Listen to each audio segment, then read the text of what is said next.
resurrection from beginning. It starts with beginning. You know, we're all heading, even all scripture is headed toward the death and burial and resurrection of Jesus Christ. And it's kind of bringing us to the end here. Really, it's the beginning, you might say. And it's the resurrection of Jesus. And but you say it starts with within the day with the crucifixion. We talked the crucifixion last Sunday, and the burial and the resurrection of Jesus, and the reason he came to earth as a human being. In last Sundays we saw the triumph. In the preceding Sundays we saw the triumphal entry into Jerusalem, the driving of the money changers out of the temple courtyard, then the Last Supper with Jesus' disciples when he announced one would betray him. I want to stop right here. I got to think about this, and it's in one of the Bibles, it's a family Bible that was Mother's that gave me, and there's a drawing, not a drawing, but a reproduction of the Last Supper by Leonardo da Vinci. But some of you may have read it or know it, but there's a story that goes along with that, and I thought about this, and I want to share it, and it may not. You probably want to ask, well, what does that have to do with the Sunday school lesson? Well, probably not anything. But it's to the teacher, yes.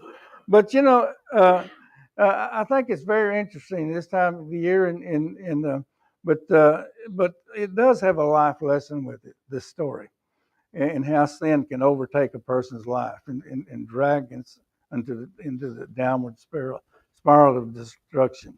But Da Vinci painted the mural somewhere between 1495 and 1498 for the Dominican monastery in Milan, Italy. Now, when Da Vinci set out to construct or do the painting, he first painted the images of Jesus. He chose to use live models in all of his paintings, and several hundred auditions are set for him to paint the figure of Jesus. And finally, he chose a young 19-year-old whose face, he said, displayed the purity and the kindness and love which Jesus would have portrayed. So for nearly 7 years, he said, each disciple was painted where Da Vinci thought they might have been seated. The last disciple to be painted was Judas. He left the spot open there for Judas. He said he searched and searched to find a subject whose face shone the evilness and deceit he thought would finish. Well, I can't even get in. But he said he traveled. He looked for a person whose face would spell deceit, and someone that would betray a friend. Said he searched and searched and finally someone told him, said there's a prisoner in Rome that I think fits who you think would meet the subject to set for Judas. So he traveled to Rome and was brought the prisoner from the dungeon for him to look at. And he saw exactly what he was looking for. And he made arrangements to take him to Milan and complete the painting. 7 days he painted the picture of Judas. And finally, laying his brush down, he told the guard he was finished and he could take the prisoner back to prison. As the guard led him away, the prisoner broke loose and running to Da Vinci's and looking into his face, cried out, "Don't you know who I am?" And Da Vinci answered, "No, I've never seen you." Again, he looked in the face of Da Vinci and cried out, "Don't you remember me? Look at me. I am the one that set for the painting of Jesus 7 years ago." Yes. This is what sin can do. It can do. In 7 years, the real Judas left the room of the Last Supper to make a deal to turn Jesus over to the chief priest in Mark 14:21b. Jesus said it would have been better if he had not been born. That's make the hair stand up on the back of your neck or the goosebumps. It'd be better that he wasn't born. Jesus and the 11 went to the Garden of Gethsemane where he prayed, "Not what I will, but what you will," in Mark 14:36. There, Judas turned Jesus over to the chief priests and elders, where they took him and had him crucified by the Romans. After his death, his body was given to Joseph of Arimathea, and he and Nicodemus buried him in the tomb of Joseph. His grave was assigned with the wicked men, yet he was with a rich man in his death. Isaiah 53:9. In other words, that fulfilled prophecy that he would be buried in a rich man's tomb. So let's look as we look at our lesson text. Let's someone read Mark 16 verses 1 through 4. And when the Sabbath was past, Mary Magdalene and Mary, the mother of James, alone, and brought sweet spices that they might come and anoint him.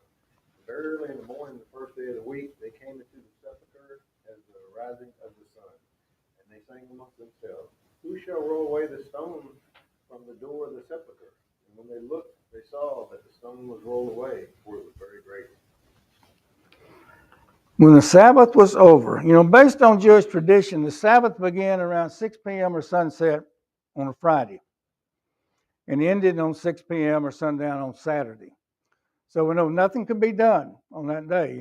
That was the Friday was a day of preparation, preparing for the Sabbath, but nothing could be done on that Saturday. So Joseph and Nicodemus had to move quickly in order to take Jesus down from the cross, prepare his body with spices, which they said weighed about 75 to 100 pounds. That's a lot of spices. And he probably didn't run to the local Walmart and get them right before they took Jesus down. I'm sure they probably had them. I don't know. We don't know. Preparation, yes. They knew he was being crucified, and so they probably, like I said, they didn't just wait till they went to Pilate to see if they could have his body. I'm assuming they probably already had these spices, but then they had to place him in the tomb and roll the stone in front of the entrance before 6 p.m. Because that was the beginning of the Sabbath. So, Butch, if you'd read John 19:39 through 40. And there came also Nicodemus, which at the first came to Jesus by night and brought a mixture of myrrh and aloes, about 100-pound weight. Mm-hmm. Then took they the body of Jesus and wound it in linen and clothes with spices, as the manner of the Jews is to bury. This is more than just two people could do. They needed help. Probably they both had servants. They were both wealthy. They had servants, so they probably had servants to help them. So they needed help to carry the body and the spices. So the women then followed in placing the body of Jesus in the tomb at a distance. Now Mark names the woman Mary Magdalene, Mary, the mother of James. That's James the Lesser, the son of Alphaeus. Now that doesn't mean he was lesser, just to distinguish between the two Jameses. And then he was called the Lesser, like I said, to distinguish. And then the Salome, she was the mother of James and John, the sons of Zebedee. So Mary Magdalene is the only follower of Jesus mentioned in all the Gospels. We can look at the other Gospels, and there's others named there that was at the tomb. But she's not to be, and a lot of times people, they confuse Mary Magdalene with the woman brought to Jesus that was being accused of being caught in adultery. That's not the same woman. And I've seen people that say she's Mary Magdalene was the one that called, but she's the one that Jesus cast seven demons out of her. And then some even confuse her with the woman at the well, the Samaritan woman. But that's not so. But anyway, she was the only one mentioned in all the Gospels that were at the grave of the tomb. No, she wasn't a girlfriend. They didn't get married, like some of them say. And some of them say in that picture of the Da Vinci, that's Mary sitting next to him, and it's not John. and what was that movie? The what?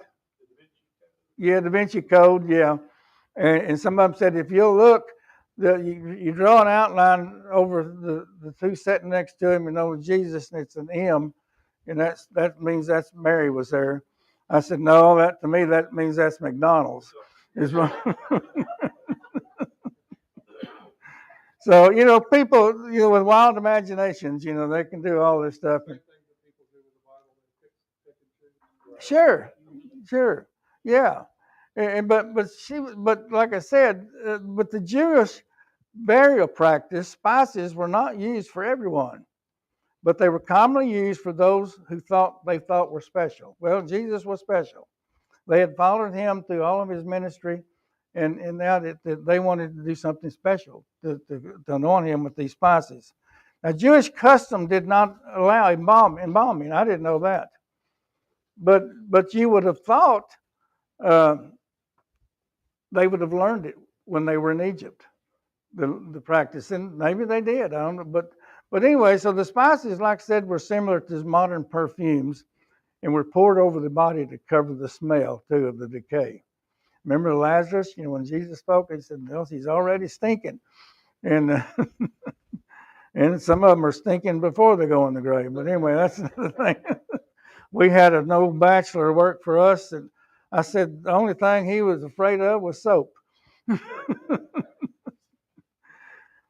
But you would think that they'd, like I said, but while on their way to the tomb, they began discussing how they were going to get the stone moved back. The stone was round and it set in a cut groove in the rock. And it would take several people, maybe in a fulcrum or some way, a piece of equipment or something to move it. Because the stone, they said, could have weighed between 2,000 and 4,000 pounds. I mean, that's a lot to move, especially when it's sitting in that groove and you've got to kind of push it up to get it out of that groove. Plus, they weren't aware a seal had been placed around the stone. And the soldiers had been placed there at the tomb. They put a seal there. Always they put a seal because if it was broke, they know someone had tampered with it. And the chief priest had ordered to put a seal there, so the grave, the body couldn't be stolen. And plus, then they placed the Roman soldiers there at the tomb. But were they surprised? I'm wondering about that. When they looked up and saw the stone and rolled away, were they surprised that the stone had rolled away, or did faith do it? I knew it would be rolled away. We knew it when it was coming. We don't know, but evidently the soldiers had left and reporting to the chief priest that the body of Jesus was gone. Somebody stole it. They went to sleep for one thing, and that's death. If they're not going to sleep, I know I've passed by many times, even growing up. They're at the prison over there. They had these towers, where they sit in there and watch. And I said I couldn't do that. I'd fall asleep, and that you could get fired there for if you got caught falling asleep. And like I said, I wouldn't last a day then because I'm afraid I'd probably fall asleep. But evidently the soldiers had left and reporting to the chief priest that the body of Jesus was gone. They were given, so now they've kind of got a dilemma here. So they were given money to lie and say they went to sleep, and and that's getting pretty. And so they said, well, we were asleep while someone stole the body. So they were assured by the chief priest, we'll cover for you. And, he gave them money, bribed them to say, somebody stole the body and we'll cover, if you get into trouble, we'll take care of it. So as the women approached the tomb, they saw, like I said, the stone had been moved. Matthew states a great earthquake moved the stone. So, however the stone was moved, it was moved by the hand of God, yes. It's important to understand that the stone was not rolled away so that Jesus could get out of the tomb. Instead, the stone was moved so witnesses could come in and see he wasn't there. In his resurrected body, walls and stones presented no barrier. We see that later on where he walked through the walls and spoke to the disciples. And but anyway, it's like I said, it's so much. Really, there's so much word pictures here that, like I said, the stone was rolled away, not that he can get out. He could have walked through the stone, or he could have spoke and moved it, the stone. Either way. But we kind of see God's hand in that. That this earthquake. Like I said, Jesus could have spoke, but he used the elements to move the stone. And we don't know, what kind of the earthquake or the shaking. It had to be quite a bit, really, or at least right there at that one spot. We don't know, but it rocked that stone out of that groove, and so. But anyway, God did it, and however He chose to do it, He moved that stone.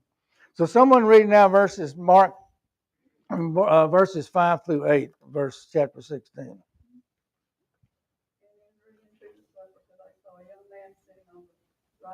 Clothed in a long white garment, and they were afraid.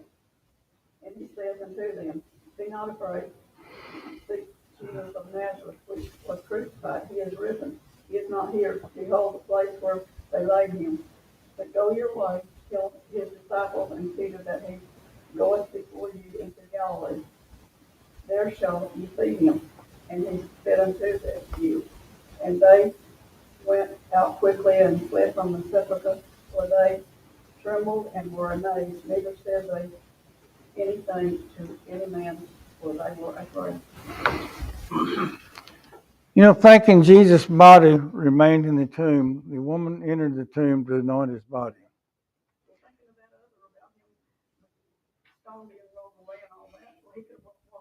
Sure, he could. Yes. Or it could have spoken, it just shattered. I mean, it don't, you know, there's so many ways that it could have been. Yeah, right. Yeah, and some could even, you know, use an earthquake. Well, the naysayers could have said, well, that was an earthquake. That's the reason, you know, it opened and somebody come in there and got the body. And you know, there's so many scenarios that people could take from that. A lot of questions went to those two guards too, because it might have happened right before them. You know, they look around, oh, the stone's there. Yeah. And then they look around. Yeah, it's gone. Yeah, it's gone. And then, you know, we're in trouble. Broke the seal. The seal was broke, and the stone was rolled away. And so yeah, it was all in God's hands. I mean, everything. So, but thinking Jesus' body remained in the tomb, the women entered the tomb to anoint his body. Now, tombs back then typically had an outer room called the antechamber, with a passage that led to an inner tomb where the bodies would have been placed on a shelf or a slab in the rock. Now, the tomb was owned by Joseph Arimathea and would have been a family tomb to bury more than one person. You know, some of them they would either carve out in the rock like a shelf or a rock and where they'd lay a body, and it was further, like he had it hewn out for probably his family. Now, how many we don't know, but it would be more than one person buried in that one tomb. So Mark recorded that once the women were inside, they realized they were not alone. Now that would have been a little creepy there. Let's punch another. We're not alone. There's somebody in here. A young man sitting in the tomb. There would have been another shelf to put me on if I would have been there. and looked up there, and there was this said a young man. While Mark never referred to the man as an angel, Matthew did in Matthew 28, 1 through 3. But an angel, well, like I said, there'd better be another shelf made for me, because that would have probably scared me to death, especially going in a graveyard and you have all these rumors that there's ghosts. And my granddaddy tells a story about going by a cemetery, and there's this white thing, and they thought it was a ghost sitting there on the entrance to the gate, to the post. And of course, you know, they ran home. Come back the next day in the daytime, he said there was an albino buzzard sitting there on that post. Of course, that was rare, even an albino, a white buzzard sitting on that post. But you know, your imagination goes wild when you do things like that. But like I said, Luke, in his gospel, Luke shared that two men, or angels, were in the tomb. In Luke 24, 1 through 4. Now, John's Gospels note Mary Magdalene saw two angels on his second trip to the tomb later in the morning. And that was John 20, 11 through 12. Now, getting everything kind of getting in order and everything, that can be confusing, at least it is to me. But do the Gospels contradict each other? No. No, if the four of us tell the same occurrence, every story and details will be a little different. I won't say which one, but my sister says one of her daughters, every time she tells the story, gets bigger. So, hope she's not watching. But we're like that. I mean, we're all going to, one detail that may seem important to us may not be seem as important to the other, but there's no contradiction there. But people, the doubters, they'll use this. Oh, they didn't get their story straight, and it's somewhere there's 4 Marys there, or 4 women there, and next, yes. Actually, if they all told the same story exactly the same way, that's evidence of collusion. Sure, that's exactly right. Yeah, and we wouldn't need all 4 Gospels in it. But like you said, that's a good point. It'd be evidence of collusion, but it wasn't. And like I said, it's true, and like I said, they don't contradict each other.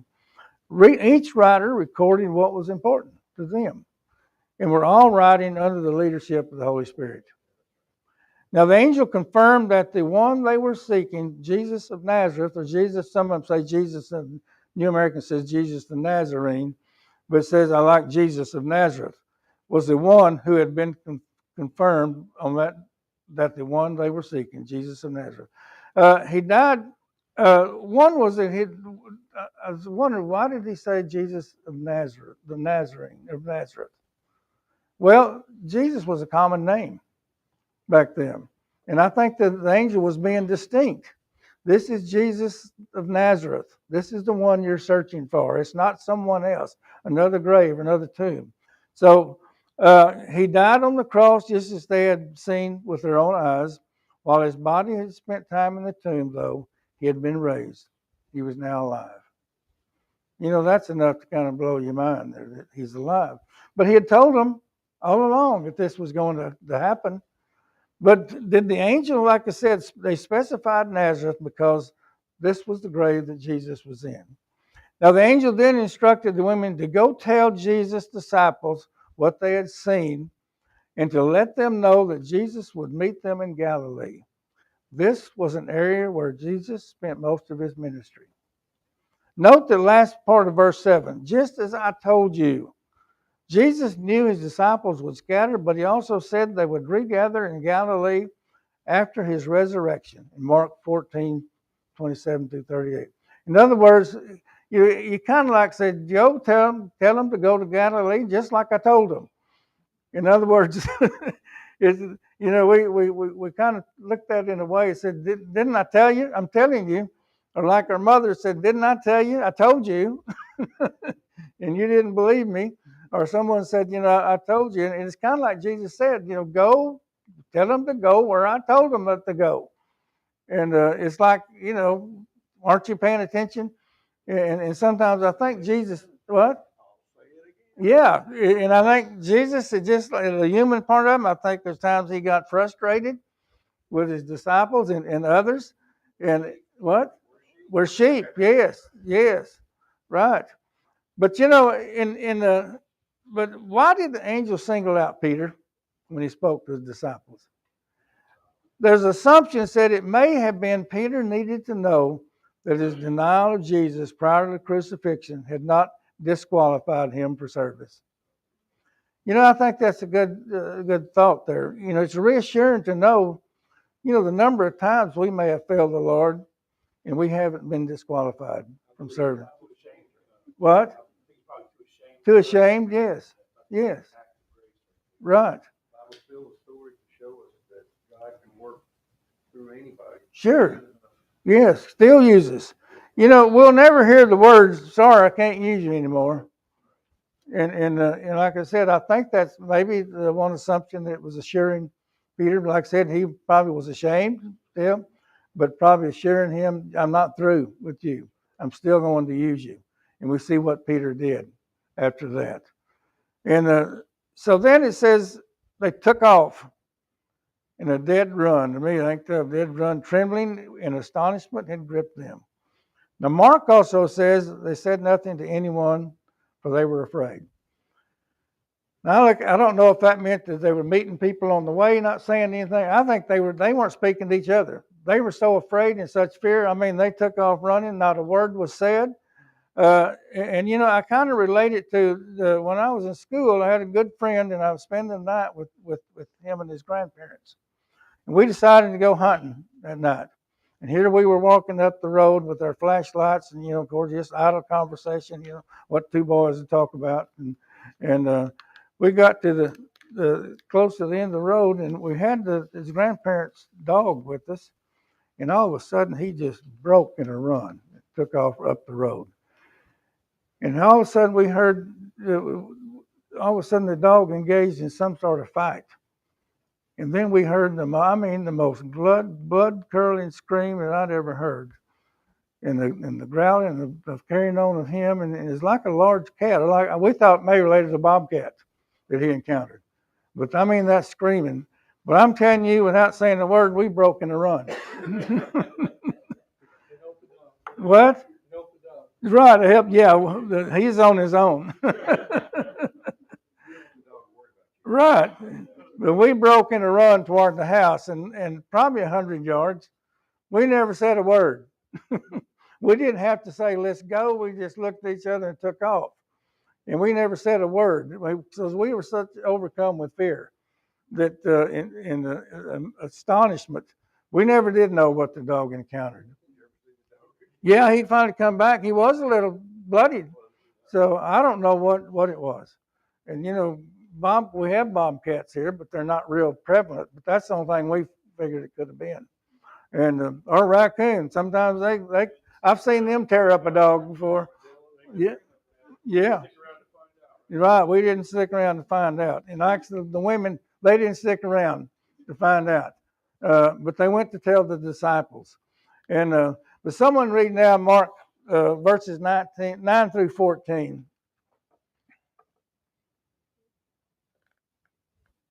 When Jesus rose early on the first day of the week, he appeared first to Mary Magdalene, out of whom he had driven 7 demons.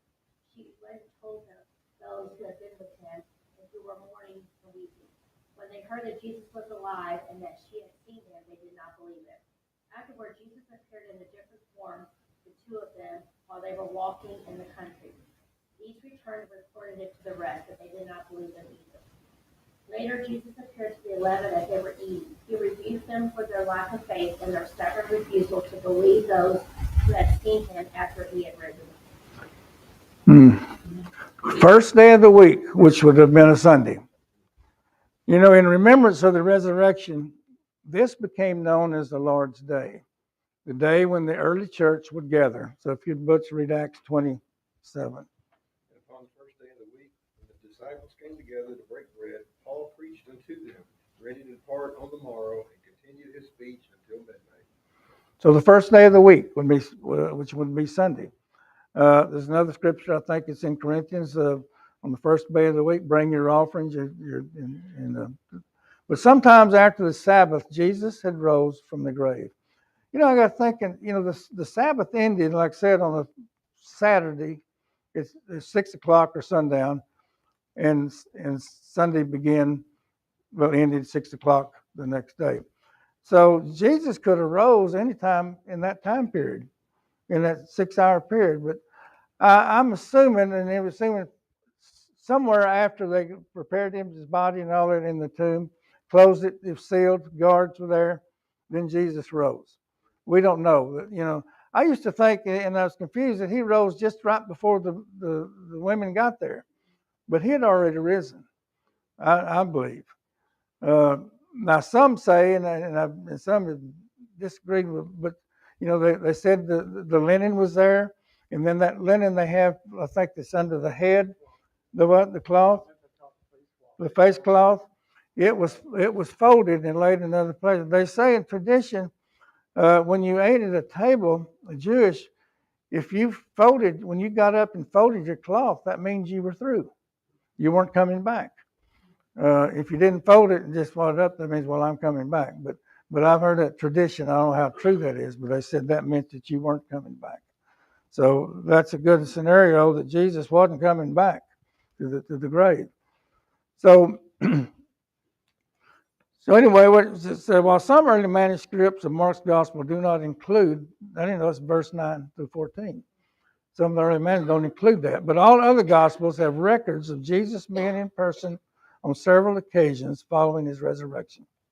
Jesus first appeared to Mary Magdalene. She had gone back to the tomb while it was still morning when Jesus appeared to her. Following his revelation to Mary, She shared that she had seen the risen Christ with those who had been followers of Jesus, including, but not limited to, the 11 disciples. There was more there than just the 11 disciples. Well, the 10 right there at first, but there was more there, more people there, other followers of Jesus. Unfortunately, they refused to believe her story. Now, I've been to read too, and some has disputed that, but that in the first century, a woman's testimony could not be submitted in court. And some scholars dismiss this in that a woman could testify, but it would make sense that the disciples did not believe her. That that she testified. No, that's coming from a woman. We're not going to believe that. And but in John's gospel, Jesus appeared to his followers twice to prove that he was alive. In Matthew's account also notes that Jesus revealed himself to the two other women following his resurrection on Sunday. While Mark didn't share the identity of the two disciples in verse 12, they were probably the same followers that were walking on the road to Emmaus in Luke 24:13 through 34. One was named Cleophas, the other one was not named. But when the two returned to tell the news to the disciples they had seen and conversed with Jesus, they didn't believe them either. What's it going to take? I don't believe you. They've been told. Jesus, what? That's right. Show me. Yeah, I had a father-in-law that was from Missouri. Yeah. But yeah, it's like I said, too many Missourians, But I don't know, probably we're too quick to criticize them, but put ourselves in that place. Would we have believed them? Would we really believe them? Oh, that's a bunch of baloney. Yeah. Yes. Yes, it sure is. Yeah. Well, he was a Little League baseball coach. He could tell some whoppers. and he believed them.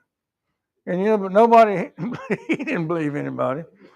But, he had, and I've probably told this story, but it's been a while since I heard it.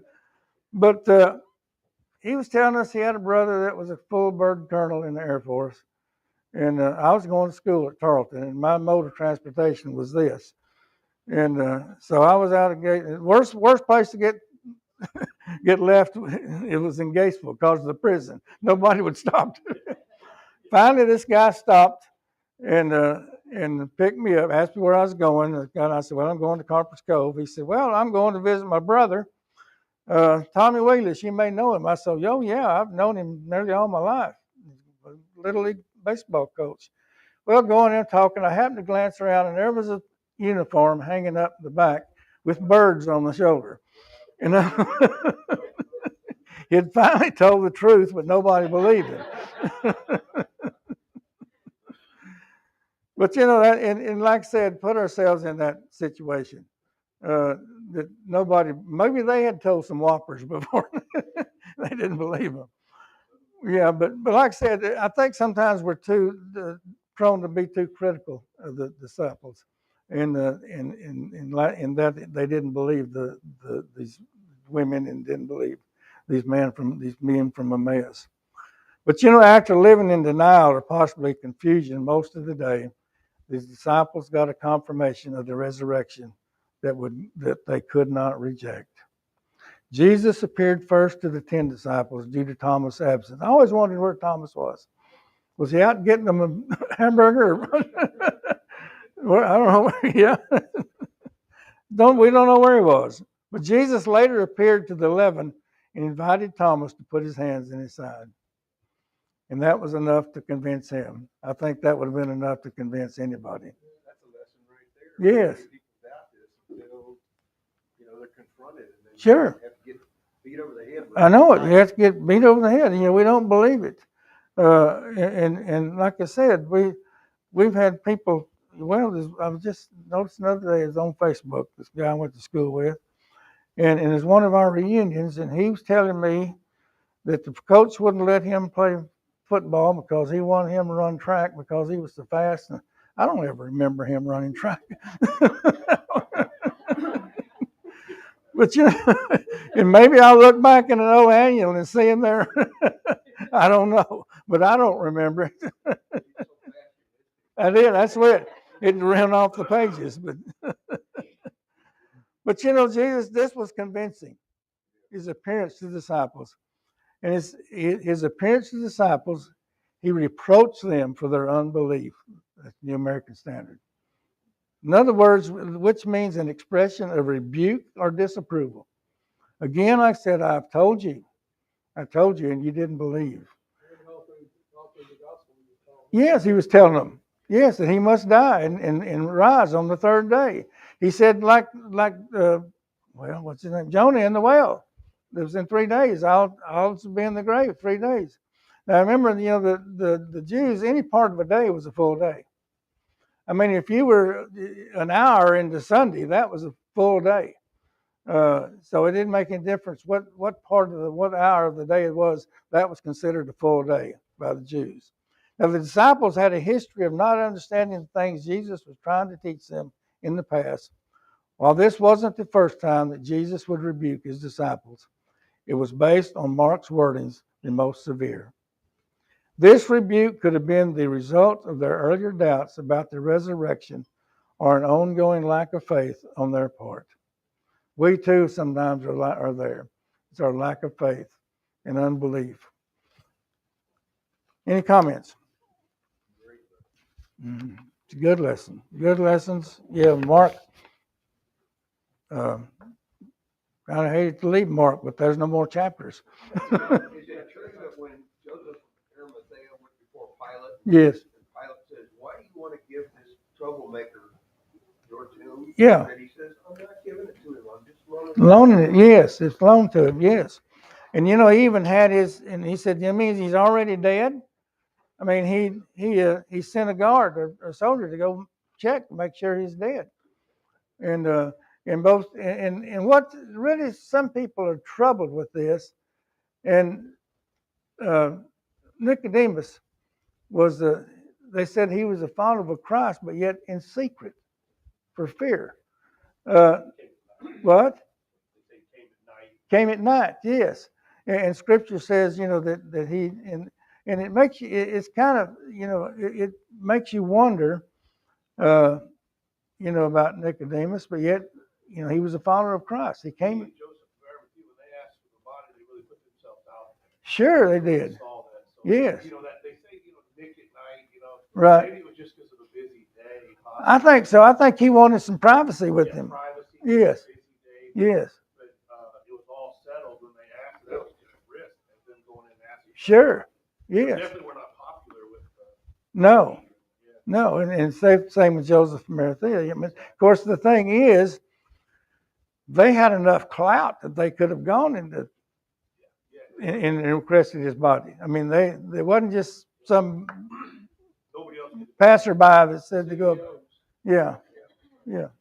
So they had a little bit of authority that they could come in and ask, but yet they were putting themselves at yeah.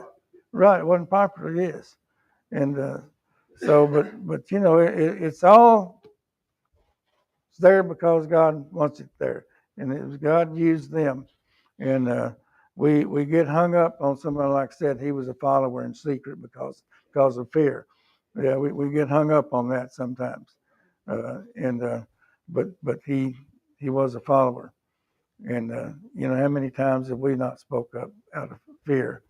And the fear of ridicule or and such as that. And I don't know about you. I've been guilty of it. Trying to what? Trying to be a Roman. Yes. So, right. Yes. I always think of the face of the resurrection that gives boldness. Shit, boldness. Yes, it did. Yes. Any other comments? No, Wayne, would you dismiss this, please?